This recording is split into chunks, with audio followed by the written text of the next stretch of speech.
ನಮಸ್ಕಾರ ಎಲ್ಲರಿಗೂ. ತೂಕ ಇಳಿಸ್ಬೇಕೋ, ಆದ್ರೆ ಅದು ಹೆಲ್ದಿಯಾಗಿ ಮತ್ತೆ ವಾಪಸ್ ದಪ್ಪ ಆಗದೆ ಇರೋ ಥರ ಇರಬೇಕು ಅಂತ ಯೋಚನೆ ಮಾಡ್ತಿದ್ರೆ ಇದು ಖಂಡಿತ ನಿಮ್ಗಾಗಿ. ಬನ್ನಿ, ಇವತ್ತು ನಮ್ಮದೇ ನೆಲದ ಒಂದು ಸೂಪರ್ ಫುಡ್ ರಾಗಿ ಬಗ್ಗೆ ಪೂರ್ತಿಯಾಗಿ ತಿಳ್ಕೊಳ್ಳೋಣ. ಇದನ್ನೊಮ್ಮೆ ಕಲ್ಪನೆ ಮಾಡ್ಕೊಳ್ಳಿ. ಕೈಯಲ್ಲಿ ಏನೋ ಒಂದು ಹೆಲ್ದಿ ಅಂತಿರೋ ಬಾರ್ ಇರುತ್ತೆ, ಆದರೆ ಕಣ್ಣು ಮಾತ್ರ ಫೋನ್ ಸ್ಕ್ರೀನ್ ಮೇಲೆ ಹೊಟ್ಟೆ ಬೊಜ್ಜು ಬೇಗ ಕರಗಿಸೋದು ಹೇಗೆ ಅಂತ ಗೂಗಲ್ ಮಾಡ್ತಿರುತ್ತೆ. ಇದು ನಮ್ಮಲ್ಲಿ ತುಂಬಾ ಜನರ ಕತೆ ಅಲ್ವಾ? ತೂಕ ಇಳಿಸೋ ಜರ್ನಿಯಲ್ಲಿ ಬರೋ ಒಂದು ಕಾಮನ್ ಸೀನ್ ಇದು. ಹಾಗಿದ್ರೆ ಇದಕ್ಕೆ ಪರಿಹಾರ ಯಾವುದೋ ಫಾರಿನ್ ಫುಡ್ ಕ್ವಿನೋವಾ ಅಥವಾ ಅವಕಾಡೋದಲ್ಲಿಲ್ಲ. ಬದಲಿಗೆ ನಮ್ಮ ಅಜ್ಜಿ ಕಾಲದಿಂದಲೂ ನಮ್ಮ ಅಡುಗೆ ಮನೆಯಲ್ಲಿರೋ ಹಳೆ ಗೆಳೆಯನಲ್ಲೇ ಇದ್ರೆ ಹೇಗಿರುತ್ತೆ? ಹೌದು, ನಾವು ಮಾತಾಡ್ತಿರೋದು ನಮ್ಮೆಲ್ಲರ ಪ್ರೀತಿಯ ರಾಗಿಯ ಬಗ್ಗೆ. ಸರಿ, ಹಾಗಿದ್ರೆ ಮುಂದೆ ಏನೇನು ತಿಳ್ಕೊಳ್ತೀವಿ ಅನ್ನೋದನ್ನ ಒಂದು ಸಣ್ಣ ಝಲಕ್ ನೋಡ್ಬಿಡೋಣ. ತೂಕ ಇಳಿಸುವ ಸವಾಲುಗಳಿಂದ ಶುರು ಮಾಡಿ ರಾಗಿ ಅಂದ್ರೆ ಏನೋ, ಅದು ಹೇಗೆ ಕೆಲಸ ಮಾಡುತ್ತೆ, ಅದನ್ನ ನಮ್ಮ ಡಯಟ್ಗೆ ಹೇಗೆ ಸೇರಿಸೋದು, ಮತ್ತೆ ಕೊನೆಗೆ ಅದನ್ನ ಬಳಸುವಾಗ ನಾವು ಗಮನದಲ್ಲಿಟ್ಕೋಬೇಕಾದ ವಿಷಯಗಳೇನು ಅಂತ ಒಂದೊಂದಾಗೆ ನೋಡೋಣ. ಅಂದಹಾಗೆ ತೂಕ ಇಳಿಸೋದು ಯಾಕೆ ಅಷ್ಟೊಂದು ಕಷ್ಟ ಅಂತ ಅನ್ಸುತ್ತೆ? ಯಾಕಂದ್ರೆ ಇದು ಬರೀ ಎಕ್ಸಸೈಸ್ ವಿಷಯ ಅಲ್ಲ. ಇದು ದಿನವಿಡೀ ಕಾಡೋ ಹಸಿವು, ಸಡನ್ನಾಗಿ ಎನರ್ಜಿ ಡೌನ್ ಆಗೋದು, ಮತ್ತೆ ಮಧ್ಯರಾತ್ರಿಯಲ್ಲಿ ಕಾಡೋ ಆ ಸಿಹಿ ತಿನ್ನೋ ಆಸೆ, ಇವೆಲ್ಲದರ ವಿರುದ್ಧದ ಒಂದು ದೊಡ್ಡ ಹೋರಾಟ. ಇದೇ ಅಲ್ವಾ ದೊಡ್ಡ ಚಾಲೆಂಜ್? ಸರಿಯಾಗಿ ಇಲ್ಲೇ ನೋಡಿ ನಮ್ಮ ಹೀರೋ ರಾಗಿಯೇ ಎಂಟ್ರಿ ಆಗೋದು. ನಾವು ಎಲ್ಲೆಲ್ಲಿಂದಲೋ ಬಂದಿರೋ ಸೂಪರ್ ಫುಡ್ಗಳ ಹಿಂದೆ ಹೋಗ್ತೀವಿ, ಆದ್ರೆ ನಮ್ಮ ಮನೆಯಲ್ಲೇ ಇರೋ ಈ ಪವರ್ ಹೌಸ್ನ ಮರ್ತ್ಬಿಡ್ತೀವಿ. ರಾಗಿ ನಮ್ಮ ಜೀರ್ಣಾಂಗ ವ್ಯವಸ್ಥೆಯ ಹೊಸ ಬೆಸ್ಟ್ ಫ್ರೆಂಡ್ ಆಗೋ ಎಲ್ಲ ಕ್ವಾಲಿಟೀಸ್ ಇದಕ್ಕಿದೆ. ಹಾಗಿದ್ರೆ ಏನಿದು ರಾಗಿ ಅಂತ ಡೀಟೇಲ್ ಆಗಿ ಹೇಳೋದಾದ್ರೆ, ಇದು ಪೋಷಕಾಂಶಗಳ ಒಂದು ಗಣಿ. ಇದರಲ್ಲಿ ಗ್ಲೂಟೆನ್ ಇಲ್ಲ, ಆದರೆ ಬೇಕಾದಷ್ಟು ಫೈಬರ್, ನಿಧಾನವಾಗಿ ಎನರ್ಜಿ ಕೊಡೋ ಕಾರ್ಬೋಹೈಡ್ರೇಟ್ಸ್ ಮತ್ತೆ ನಮ್ಮ ದೇಹಕ್ಕೆ ಬೇಕಾದ ಖನಿಜಗಳು ಎಲ್ಲವೂ ಇದೆ. ಅದಕ್ಕೆ ನೋಡಿ ಇದನ್ನ ಸೂಪರ್ ಗ್ರೇನ್ ಅಂತ ಕರೆಯೋದು. ಸರಿ, ರಾಗಿ ತೂಕ ಇಳಿಸೋಕೆ ಸಹಾಯ ಮಾಡುತ್ತೆ ಅಂತ ಹೇಳ್ತೀವಿ, ಆದ್ರೆ ಅದು ಹೇಗೆ ಕೆಲಸ ಮಾಡುತ್ತೆ? ಇದು ಬರೀ ಮಾತಷ್ಟೇನಾ, ಅಥವಾ ಇದ್ರ ಹಿಂದೆ ಏನಾದರೂ ಸೈನ್ಸ್ ಇದೆಯಾ? ಬನ್ನಿ, ರಾಗಿಯ ಯಾವ ಗುಣಗಳು ನಮಗೆ ನಿಜವಾಗ್ಲೂ ಹೆಲ್ಪ್ ಆಗುತ್ತೆ ಅಂತ ಆಳವಾಗಿ ನೋಡೋಣ. ನೋಡಿ, ರಾಗಿ ಮುಖ್ಯವಾಗಿ 3 ರೀತಿಯಲ್ಲಿ ಕೆಲಸ ಮಾಡುತ್ತೆ. ಮೊದಲನೇದು ಇದರಲ್ಲಿರೋ ಹೈ ಫೈಬರ್. ಇದು ತಿಂದ ಮೇಲೆ ಗಂಟೆಗಟ್ಟಲೆ ಹೊಟ್ಟೆ ತುಂಬಿದ ಹಾಗೆ ನೋಡಿಕೊಳ್ಳುತ್ತೆ, ಸೊ ಅನಾವಶ್ಯಕವಾಗಿ ತಿನ್ನೋದು ತಪ್ಪುತ್ತೆ. ಎರಡನೇದು ಬ್ಲಡ್ ಶುಗರ್ ಕಂಟ್ರೋಲ್. ಇದು ಸಕ್ಕರೆ ಮಟ್ಟವನ್ನು ಸಡನ್ನಾಗಿ ಏರಿಳಿಯೋಗ್ ಬಿಡಲ್ಲ, ಹಾಗಾಗಿ ಎನರ್ಜಿ ಡೌನ್ ಆಗೋದು ಮತ್ತೆ ಹಸಿವಾಗೋದು ಕಡಿಮೆ ಆಗುತ್ತೆ. ಮೂರನೇದು ಇದರಲ್ಲಿರೋ ಟ್ರಿಪ್ಟೋಫ್ಯಾನ್.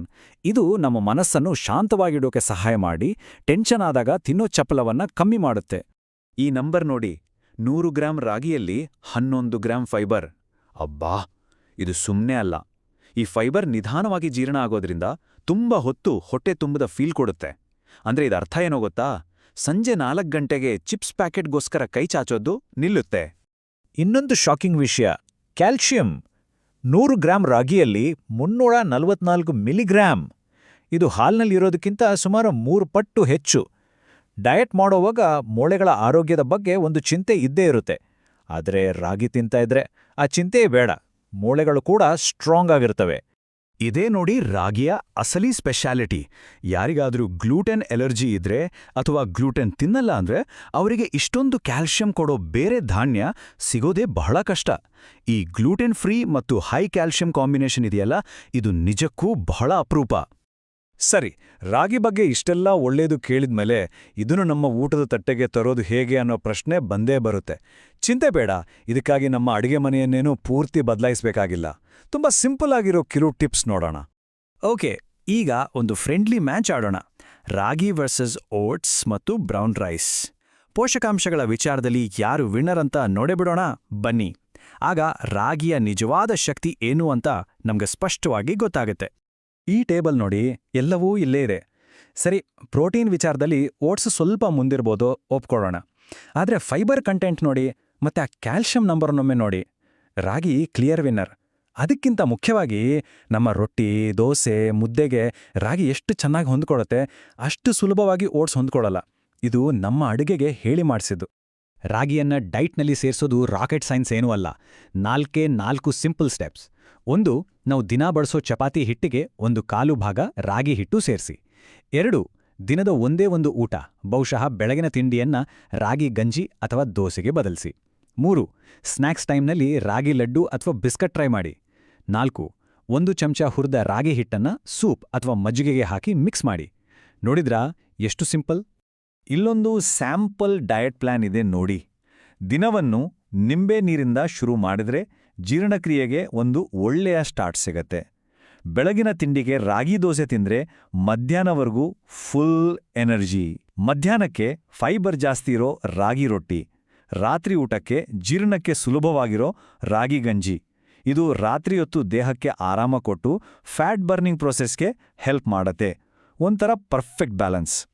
ಆದರೆ ಒಂದು ನಿಮಿಷ, ರಾಗಿ ಎಲ್ಲರಿಗೂ ಎಲ್ಲ ಟೈಮ್ನಲ್ಲೂ ಸರಿ ಹೊಂದುತ್ತಾ?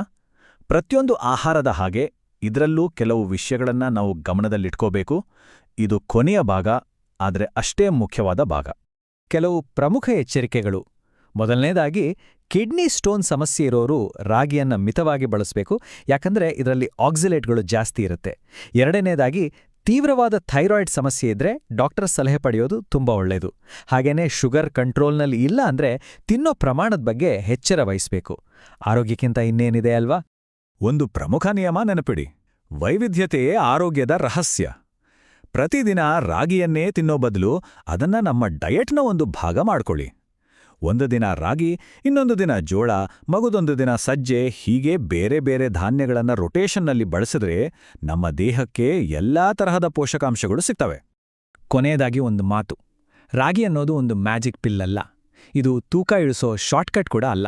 ಬದಲಿಗೆ ಇದು ಆರೋಗ್ಯಕರ ಜೀವನ ಶೈಲಿಗೆ ನಾವು ಮಾಡ್ಕೊಳ್ಳೋ ಒಂದು ಸ್ಮಾರ್ಟ್ ಸ್ವಿಚ್. ಮೈದಾ ಸಕ್ಕರೆ ಬದಲು ನಮ್ಮ ತಟ್ಟೆಗೆ ರಾಗಿಯನ್ನ ಸ್ವಾಗತಿಸಿದ್ರೆ ಅದು ಕೇವಲ ತೂಕ ಇಳಿಸೋದು ಮಾತ್ರ ಅಲ್ಲ, ನಮ್ಮ ದೀರ್ಘಕಾಲದ ಆರೋಗ್ಯಕ್ಕೆ ನಾವು ಮಾಡುವ ಒಂದು ಸಣ್ಣ ಆದ್ರೆ ಬಹಳ ದೊಡ್ಡ ಹೂಡಿಕೆ. ಹಾಗಿದ್ರೆ ಈ ಬುದ್ಧಿವಂತ ಬದಲಾವಣೆಗೆ ರೆಡಿ ತಾನೇ?